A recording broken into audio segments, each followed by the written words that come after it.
What does it mean when a war enters its second stage?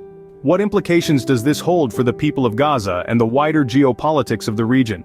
In a series of recent events, Israel launched a ground invasion of Gaza, marking a significant escalation in the ongoing conflict with Hamas.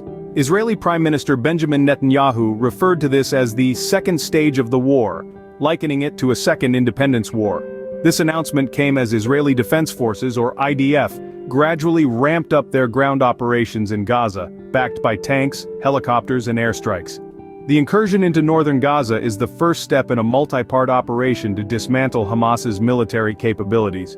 The IDF has been targeting terrorist cells, destroying booby-trapped structures and striking tunnels and bunkers belonging to Hamas. The operation is being conducted in smaller, targeted engagements rather than a massive push through the densely populated enclave.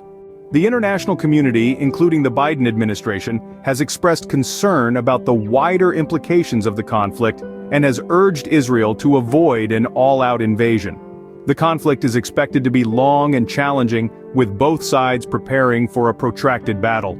The situation on the ground has intensified. The Israeli military has called for people in northern Gaza to flee south, with the IDF striking over 450 targets in a single day, including command centers and missile launch sites.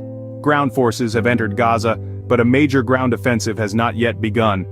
Conditions in Gaza have worsened after communications went down, leaving medical services and civilians cut off from the outside world. The United Nations has called for a humanitarian ceasefire to facilitate aid delivery, with 120 nations at the UN calling for a sustained humanitarian truce in Gaza. To put the human cost into perspective, at least 7,650 people have been killed and over 19,450 injured in Israeli attacks on Gaza since October 7th. In response, Saudi Arabia and Egypt have warned of destabilization in regional security if Israel continues its ground operations. Palestinian Authority President Mahmoud Abbas has called for an emergency Arab League summit in response to Israel's operation in Gaza. To summarize, the second stage of the war, as referred to by Prime Minister Netanyahu, signifies a ground invasion of Gaza, a significant escalation in the conflict with Hamas. The operation involves targeted engagements aimed at dismantling Hamas's military capabilities.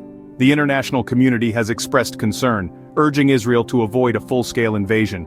The conflict is anticipated to be prolonged and challenging, with a high human cost already evident. Amidst these developments, calls for a humanitarian truce are growing louder, even as regional powers express concerns about regional security destabilization.